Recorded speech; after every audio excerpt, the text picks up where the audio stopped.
오늘은 출애굽기 20장 18절부터 26절 말씀 함께 읽었습니다. 지난주에 우리가 십계명에 대해서 잠시 살펴보았습니다. 십계명은요, 다른 모든 율법들 중에서 유일하게 하나님께서 이스라엘 백성들의 귀에다 직접 말씀하신 계명이었어요. 그래서 하나님께서 이스라엘 백성들의 그 귀에다가 직접 말씀하셨고, 그 말씀을 들은 이스라엘 백성들은 큰 두려움과 또 하나님 앞에서 경외감을 가지게 되었습니다. 그리고 이 십계명은 돌판에 기록되어서 법궤 안에 안치된 유일한 법이기도 하죠. 그래서 백성들은 이 하나님의 음성을 직접 들었어요. 그래서 두려움에 사로잡힌 나머지 오늘 모세에게 하나님의 말씀을 직접 듣는 것이 너무 두려우니까 모세가 듣고 그 말씀을 전달해 달라, 그렇게 오늘 말씀을 하고 있는 것을 볼 수가 있습니다. 그리고 나서 오늘부터 이제 주어지는 법은요, 십계명 이후에 주어진 법으로 이제 언약법, 언약의 책, 언약서라고 불리는 이스라엘 백성들이 이제 십계명을 기본으로 하고요. 그리고 십계명에서 다 다루지 못했던 자세한 내용들이 있죠. 그런 내용들을 언약의 법으로서 하나님께서 모세를 통해서 이스라엘 백성들에게 주시는 거예요.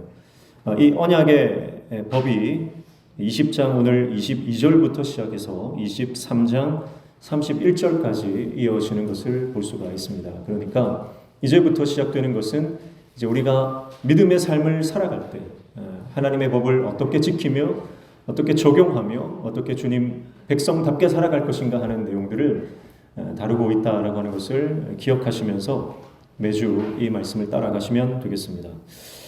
먼저 18절 19절 보시면 이렇게 말씀하죠. 뭇 백성이 우레와 번개와 나팔 소리와 산의 연기를 본지라 그들이 볼 때에 떨며 멀리 서서 모세에게 이르되 당신이 우리에게 말씀하소서 우리가 들으리이다. 하나님이 우리에게 말씀하시지 말게 하소서 우리가 죽을까 하나이다. 그렇게 말씀해요.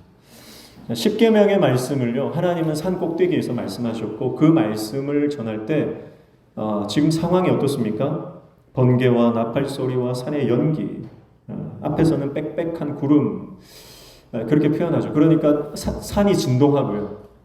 지금 하나님의 놀라운 영광의 임재 가운데 백성들은 두려워서 떱니다. 그래서 계속 하나님 말씀을 직접 듣다가는 죽을 것 같은 거예요. 그래서 모세에게 하나님의 말씀을 듣고 우리에게 전달해 달라, 이렇게 중재를 요청하고 있습니다. 여러분, 피조물이 창조주 앞에 서는 것은 두려운 일이에요. 우리가 하나님을 우리의 창조주로 인정하고 하나님 앞에 설 때에 우리에게 첫 번째 오는 것은요, 두려운 감정입니다. 하나님의 그 위엄 앞에 압도되는 거예요. 그게 피조물이 창조주 앞에 섰을 때 느끼는 첫 번째 감정입니다. 그래서 하나님의 임재가 있을 때 하나님이 우리에게 은혜를 주시는데요, 그 은혜를 받기 전에 우리가 먼저 하는 반응은 뭐냐면 우리의 죄가 드러나고 그 죄 때문에 너무 두려운 거예요. 그래서 성령이 임재하시면 첫 번째 나타나는 현상은 바로 회개의 역사입니다. 그래서 세례 요한이 천국 복음을 증거할 때 회개하라, 천국이 가까이 왔다, 그렇게 말씀하죠. 그러니까 하나님 나라가 임할 때 우리가 먼저 해야 하는 것은 바로 회개라고 하는 것이죠. 이 회개가 없으면 하나님 앞에서 돌이키고 내 교만이 꺾여지고 내 안에 있는 자아가 죽지 않으면 우리는 하나님의 나라 안으로 들어갈 수가 없어요. 그래서 우리가 하나님 앞에 먼저 나아가서 우리가 예배 때도 먼저 회개를 하는 것은, 참회 기도를 하는 것은 하나님의 그 임재 앞에서 우리가 첫 번째 반응하는 것이 바로 회개이기 때문에 그렇습니다. 그래서 이 십계명을 주실 때 땅이 진동하고 연기가 피어오르고 나팔 소리가 나고 하나님의 영광과 위엄이 가득했던 이 장면을 한번 떠올려 보십시오. 하나님께서 이스라엘 백성들에게 말씀을 주실 때, 첫 번째 계명을 주실 때 뭔가 좀 차분하고 뭔가 경건하고 조용한 그런 분위기가 아니었다라고 하는 걸 우리가 한번 생각해 봐야 되는 거죠. 이스라엘 백성들에게 처음 계명을 주실 때 그 광경은 너무나 장엄한 광경이었다라고 하는 거죠. 그리고 땅이 진동하고 소란이 있었다는 거죠. 시각적으로, 청각적으로 굉장히 요란했다는 거예요. 어쩌면 이것이 우리 예배 가운데 회복되어야 되는 모습이 아닌가 하는 생각을 합니다. 저는 이스라엘 백성들이 처음 말씀을 받을 때에 그들 안에 두려움과 경외감으로 가득 차고 온 땅이 진동했던 이 지각 변동이 오늘 우리 예배 가운데 임하기를 저는 개인적으로 바랍니다. 그래서 하나님 앞에 우리가 나와서 예배할 때, 우리가 하나님의 말씀을 들을 때, 강단에서 하나님의 말씀이 선포되어질 때에 우리 안에 영적인 지각 변동이 일어나고 하나님 앞에 두려워 떨며 우리가 어찌할꼬 하는 하나님 앞에서 내가 죽을 것 같은 그런 하나님 앞에서의 압도감, 그 임재의 압도가 우리를 장악하시는 그런 영적인 지각 대변동이 일어나면 좋겠다라고 하는 생각을 하게 되는 거죠. 그래서 우리가 신앙생활 하다 보면요, 어떤 교회 분위기에 따라서 아니면 어떤 교단의 색깔에 따라서 아니면 개인의 신앙의 색깔이 다 있잖아요. 그래서 그 신앙의 색깔에 따라서 우리가 추구하는 어떤 신앙의 모습들이 있어요. 그러나 내가 추구하는 것과 하나님이 추구하는 것이 다를 수가 있어요. 그럴 때는 어떻게 합니까? 하나님의 말씀을 따라갑니다.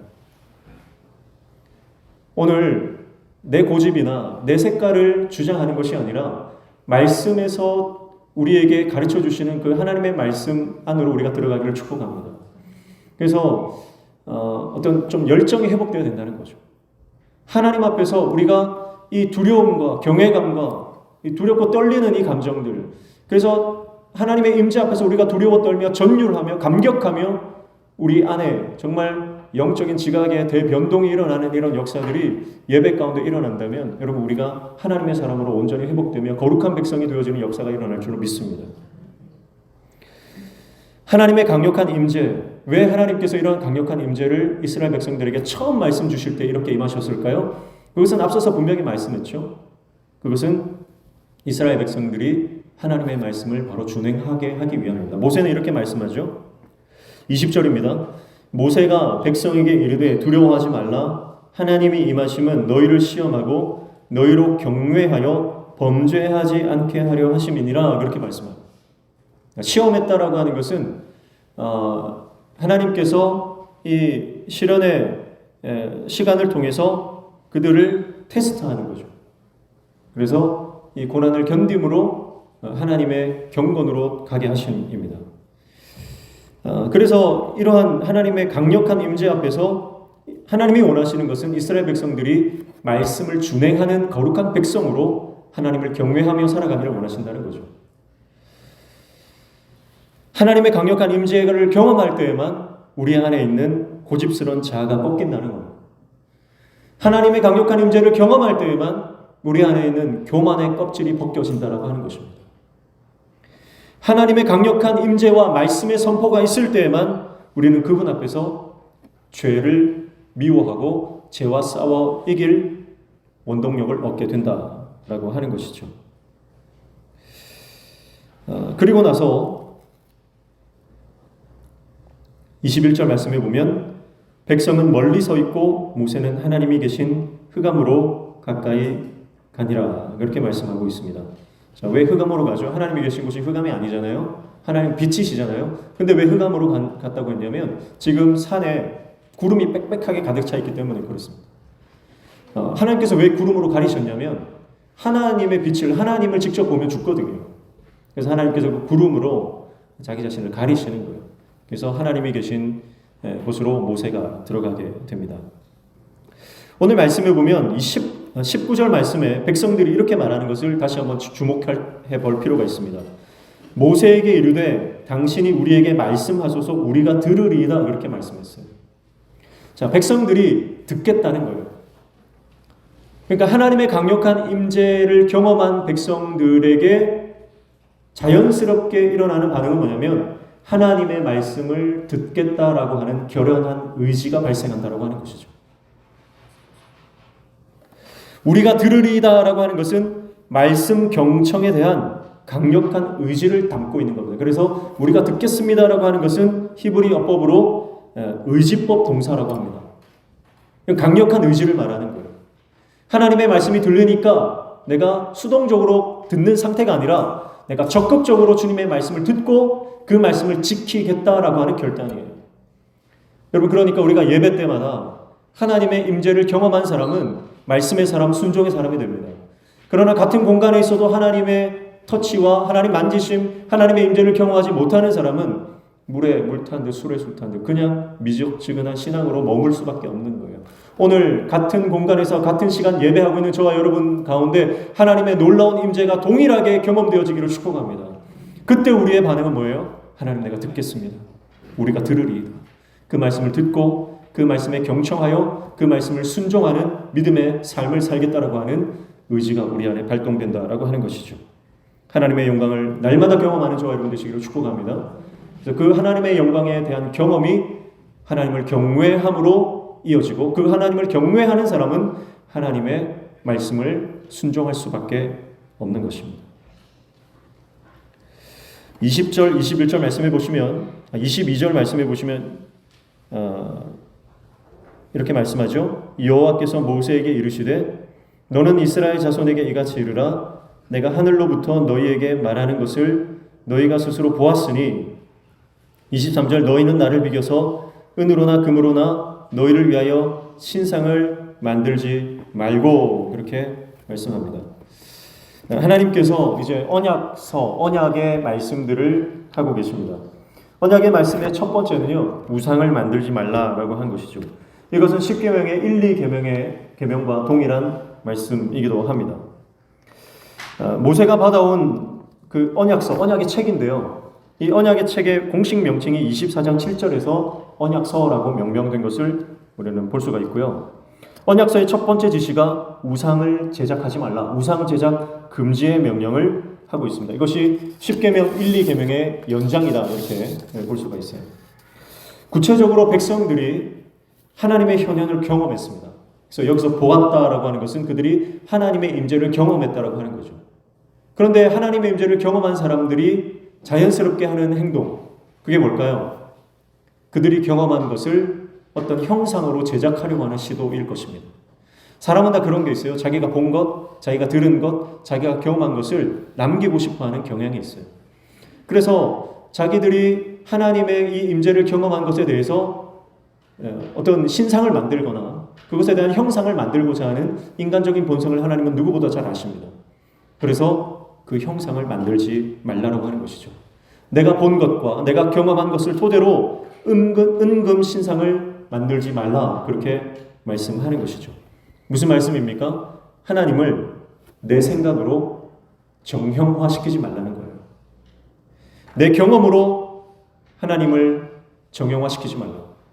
하나님을 내 생각 안에 가두지 말라는 뜻입니다. 하나님을 내 경험 안에, 내 생각 안에, 내 철학 안에, 내 지식 안에 가두지 말라라고 하는 말씀인 것이죠. 결국 사람들이 아무리 하나님을 경험했다고 해도 그 하나님을 형상으로 만든다면 장님 코끼리 만지기식으로 하나님을 저마다 다르게 이해할 것입니다. 아무리 지혜가 뛰어난 사람도 하나님을 이해할 수 없습니다. 왜냐하면 인간은 피조물이기 때문에 그렇습니다. 여러분, 때때로 우리가 복음을 전할 때 보면 내가 말씀이 이해가 되면 하나님 믿겠다. 내가 성경이 잘 이해가 되고 내가 성경을 잘 연구해서 납득이 되면 내가 그때 교회를 다니겠다. 그렇게 말씀하시는 분들이 있습니다. 여러분, 그런데요. 그에게 아무리 많은 시간을 준다고 해도 혹은 영원의 시간을 준다 해도요. 그가 말씀을 연구하고 이것을 읽어서 하나님을 깨달을 수 없습니다. 왜냐하면 하나님은 창조주이시기 때문에 그래요. 여러분, 만약에 인간이 연구하고 공부해서 학습해서 하나님이 이해된다고 하면 그런 하나님은 더 이상 하나님이 아닙니다. 피조물의 지혜로 이해되는 창조주, 그것은 더 이상 창조주가 아닌 것이죠. 피조물은 범접할 수 없는 창조주의 영역이라는 게 있어요. 그래서 우리는 하나님을 어떻게 이해합니까? 하나님이 계시하신 만큼만 이해하는 거예요. 아무리 뛰어난 학자라 할지라도요, 하나님이 그에게 깨닫게 하신 만큼만 깨닫습니다. 하나님이 보여주신 만큼만 하나님을 이해하는 거예요. 그래서 자기 생각 안에 하나님을 가두지 말라. 자기 경험 안에 하나님을 가두지 말라라고 하는 뜻으로 하나님은 은금 신상을 만들지 말라. 그렇게 말씀하고 있는 것이죠. 나중에 이스라엘 백성들이 모세가 시내산에 올라갔다가 내려오지는 않잖아요. 그러니까 그들이 밑에서 신상을 만들었어요. 근데 그 신상 모양이 뭐였습니까? 기껏 그들이 새로운 하나님을 만들어냈는데 그 모양은 송아지 모양이었어요. 그럼 이게 인간의 한계입니다. 그럼 생각해 보십시오. 새로운 하나님을 만든다면 뭔가 영웅 같은 아주 근엄한 그런 것을 만들어내야 되지 않겠습니까? 그런데 이스라엘 백성들이 고작 만들어낸 게 송아지였다는 거예요. 그게 뭡니까? 그들이 애굽에서 봤다는 거예요. 애굽에서 보고 애굽에서 경험했던 것들.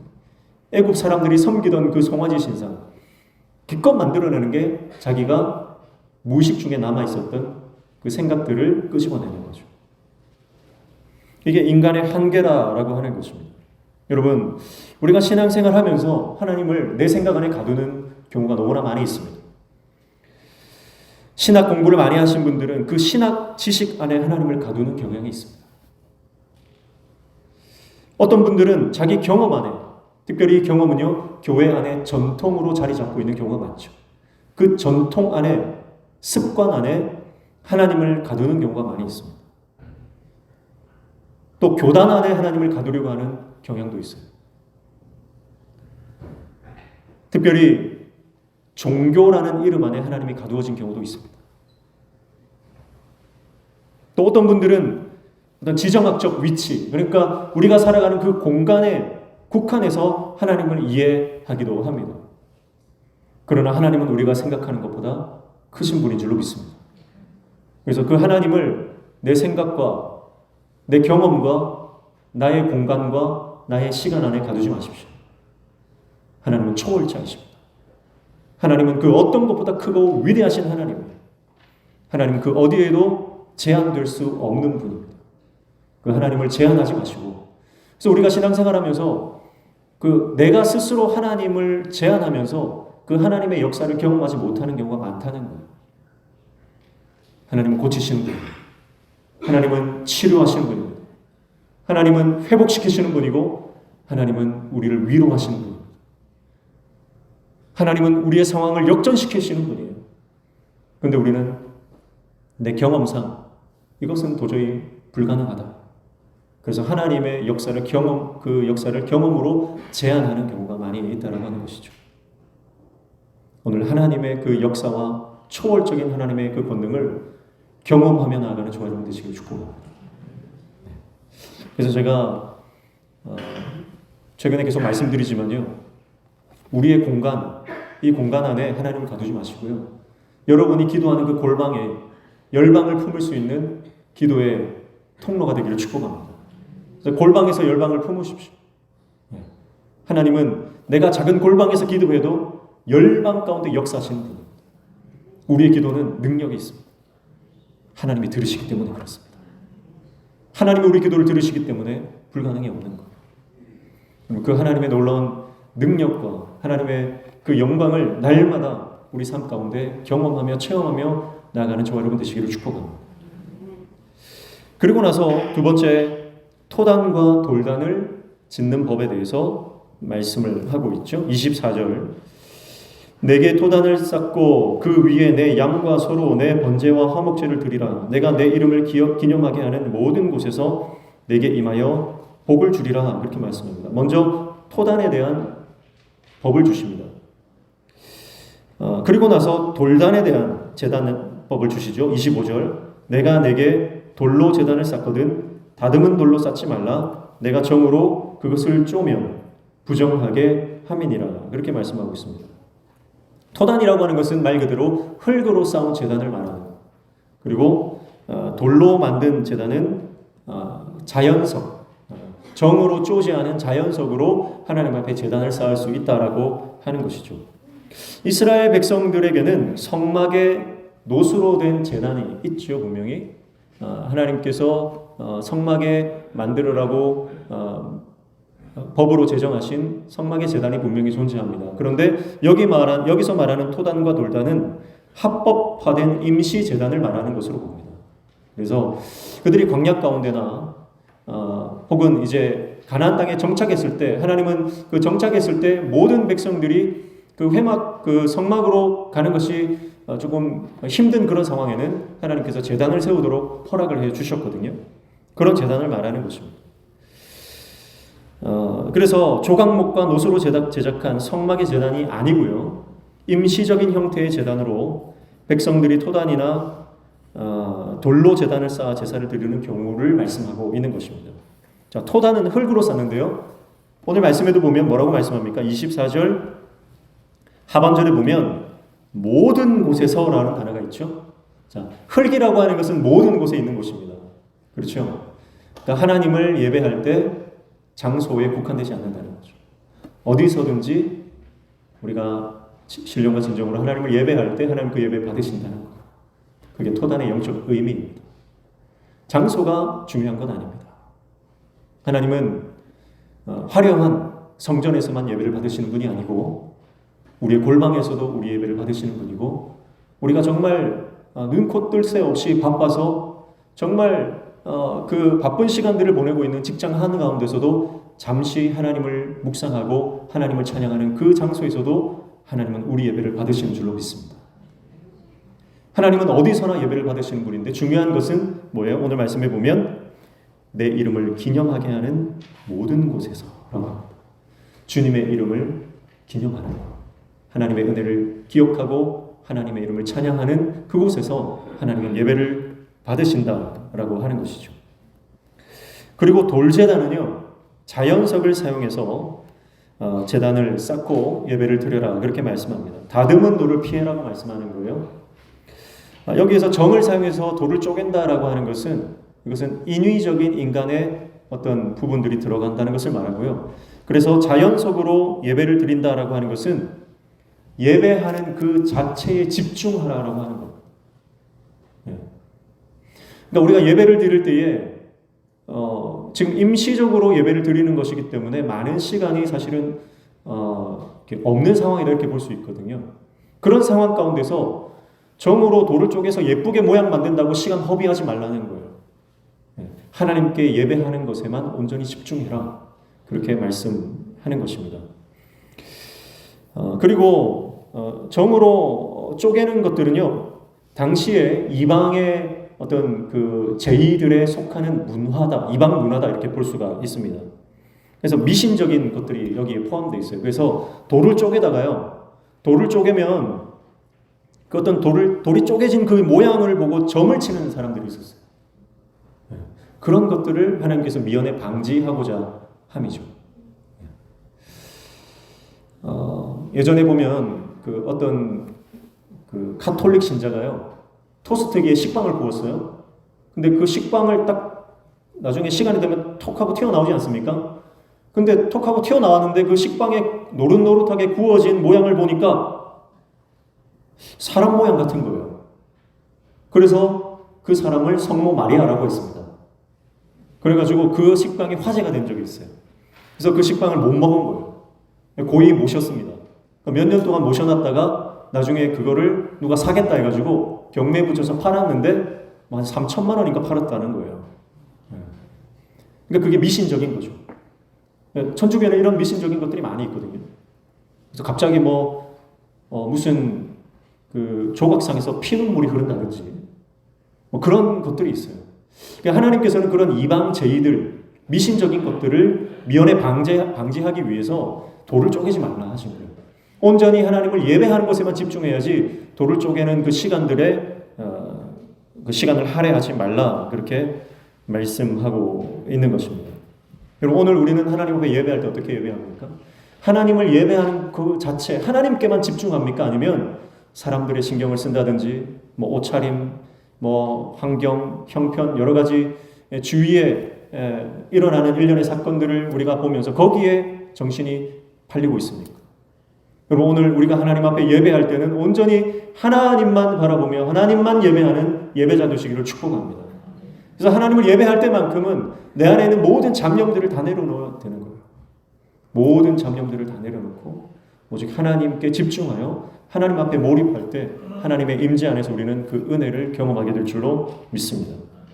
그리고 26절 말씀해 보면 계단을 만들지 말라는 거예요. 26절 너는 층계로 내 제단에 오르지 말라 내 하체가 그 위에서 드러날까 함이니라 그렇게 말씀을 하고 있습니다. 자, 계단을 구축한다라고 하는 것은요, 그 제단을 높이 쌓지 말라는 거예요. 높이 쌓지 말라.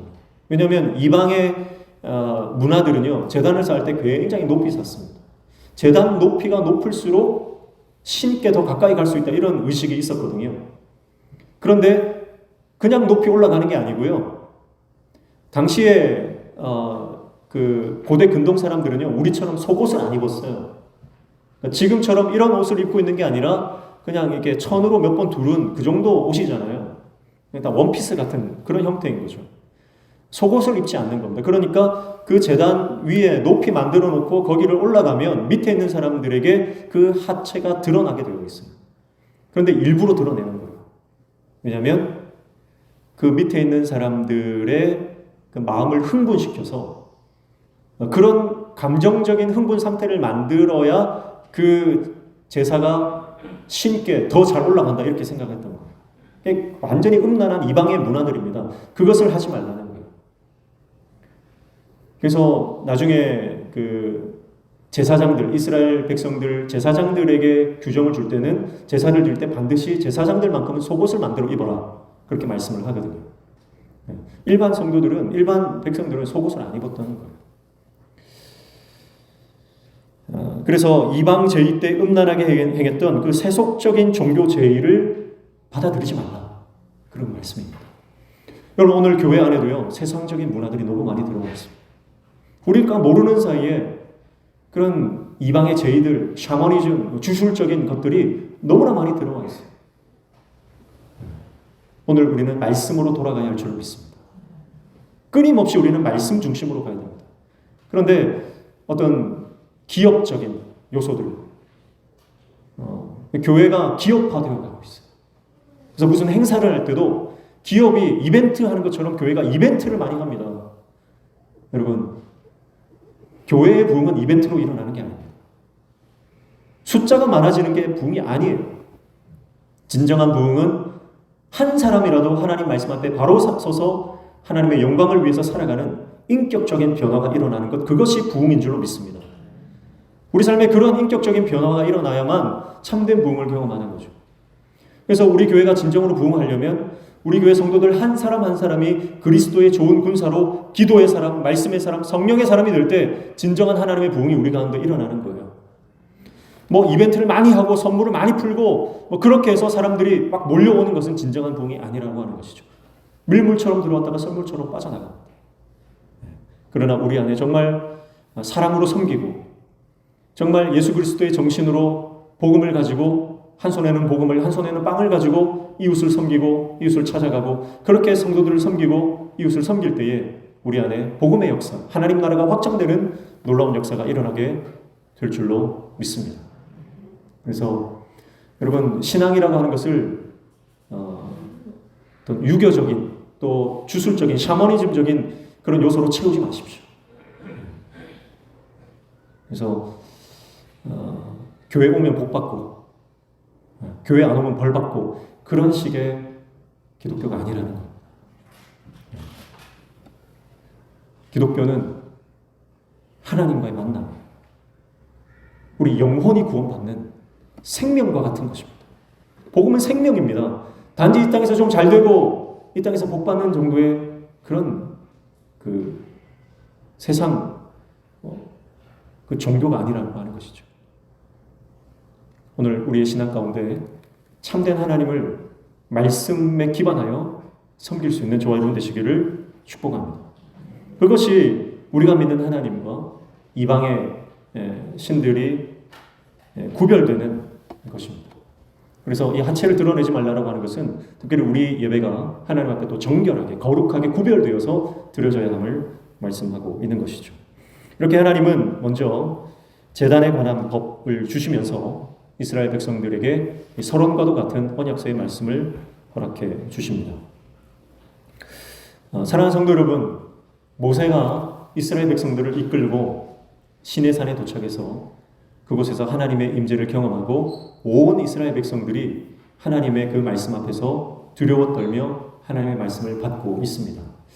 그런데 모세가 이 시내산에서 하나님의 말씀을 받는 것과 이스라엘 백성들이 하나님의 말씀을 받는 것은 좀 다른 의미가 있다라고 생각되어집니다. 여러분 생각해 보십시오.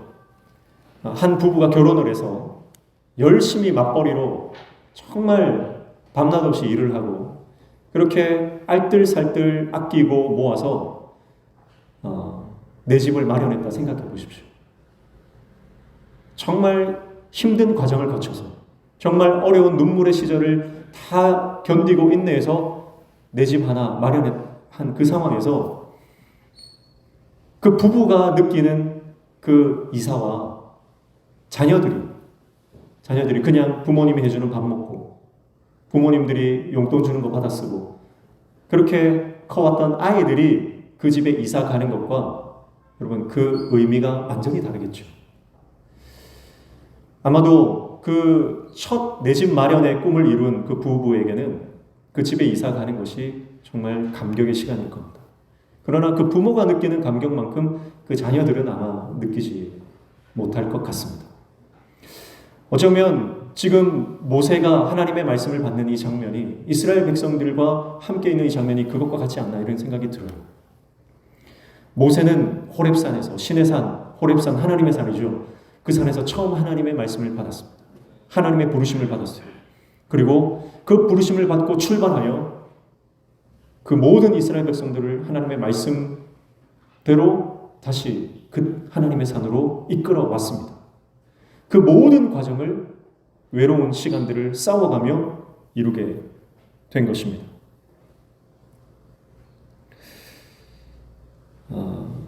백성들은요, 사실은 원망하고 불평하면서 어쩌면 좀 피동적으로 그렇게 모세를 따라온 것이죠. 그들이 적극적으로 그들이 말씀에 순종해서 그들이 믿음으로 결단해서 나왔다고 보기는 힘듭니다. 그러니까 모세가 지금 하나님의 말씀, 언약을 받는 것과 이스라엘 백성들이 받는 그 농도와 그 밀도는 완전히 다른 의미다라고 하는 것이죠. 사랑하는 성도 여러분, 우리가 인생을 살아갈 때, 우리가 신앙생활을 할 때, 하나님의 백성으로 살아갈 때에 왜 우리 가운데 이런 힘든 인내의 시간들, 고난의 시간들이 존재할까요? 그것은 마침내 하나님의 은혜가 우리 가운데 쏟아 부어질 때에 그 은혜의 참된 가치를 알게 하기 위함인 줄로 믿습니다. 저는 지금 이 자리에 서서 설교하는 것이 지금 생각해도 도저히 제가 받을 수 없는 은혜다 그런 생각이 듭니다. 고난의 시간과 아픔의 시간과 기도의 시간, 그 인내의 시간들을 거쳐오게 하시면 우리는 하나님의 은혜를 그 은혜의 진수를 알게 되는 그 놀라운 깨달음을 얻게 되는 줄로 믿습니다. 지금 당하는 고난과 지금 겪고 있는 눈물의 시간들을 하나님께서는 결국 보상해 주시고 그 눈물을 닦아주시며 하나님의 놀라운 은혜를 주실 것이다라고 하는 그 믿음으로 이 시간들을 잘 버텨나가시기를 축복합니다. 제가 아는 제자 중에 한 제자가 공무원 시험을 준비를 했습니다. 근데 공무원 시험을 치는 족족 떨어지는 거예요. 그런데 그냥 떨어지는 게 아니라 꼭 한 문제를 틀려서 떨어지는 거예요.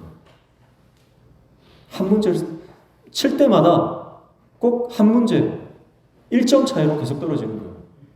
그러니까 점수가 0 미달이 되면은 그냥 포기를 할 텐데 문제 하나 차이로 계속 떨어지니까 포기를 못 하는 거예요. 그래서 오수를 했습니다. 근데 결국 하나님께서 이 친구를 합격시켜 주셨어요. 그래서 경찰 공무원이 됐는데 제가 그랬어요. 고맙다고. 그 힘든 시간들, 그 어려운 시간들을 믿음으로 버텨줘서 고맙다. 너무 대견하다. 자랑스럽다. 제가 이렇게 메시지를 보냈습니다. 그러니까 이 친구가 그렇게 말한 사람은 없다는 거예요. 그렇게 말한 사람은 없다는 거예요. 이 친구가 합격하고 저를 찾아왔습니다. 그러면서 만약에 내가 첫 번째 합격했다면 이런 은혜를 모를 거다라는 거죠. 내가 이 과정들을 거쳐왔기 때문에 지금 나에게 합격이라고 하는 이 시간들을 허락하신 것이 온전히 하나님의 은혜임을 알겠다라고 하는 거예요. 사랑하는 성도 여러분, 오늘 우리가 지나는 시간 하나님이 붙들고 계신 줄로 믿습니다. 하나님이 함께 하심을 믿고 결국 우리에게 이 언약 체결식을 통해서 이스라엘 백성들에게 복을 주시기를 원하시는 그 하나님의 놀라운 은혜가 우리 삶에 임할 것을 기대하며 여전히 하나님을 믿고 신뢰하며 이해할 수 없는 시간, 납득하기 힘든 그 사건들 속에서도 끝까지 하나님을 신뢰하며 나아가는 하나님의 백성들 다 되시기를 주님의 이름으로 축복합니다. 문제 해결보다 중요한 것은 그 문제를 통하여 하나님 만나는 것입니다. 문제만 해결된다고 우리는 우리 인생이 복받은 인생이 아니라는 거죠. 문제 가운데서도 하나님을 만나는 것, 그것이 진정한 복임을 알고 오늘 광야와 같은 우리 인생길 가운데 하나님과 동행하는 복된 삶을 살아가는 저와 여러분 되시기를 주님의 이름으로 축복합니다. 기도하겠습니다. 하나님의 강력한 임재 앞에서 우리의 모든 교만이 꺾여지기를 소원합니다. 우리의 모든 못된 자아가 그 껍질이 다 벗겨지기를 소원합니다. 그리고 하나님의 말씀을 듣고 순종하려고 하는 단단한 의지와 믿음으로 하나님 말씀에 청종하는 하나님의 백성 되게 도와주시고 그 하나님의 말씀을 들음으로 고난과 광야의 이 시간들을 잘 버텨 인내하며 나아가는 하나님의 백성 되게 도와주시옵소서. 예수님의 이름으로 기도하옵나이다. 아멘.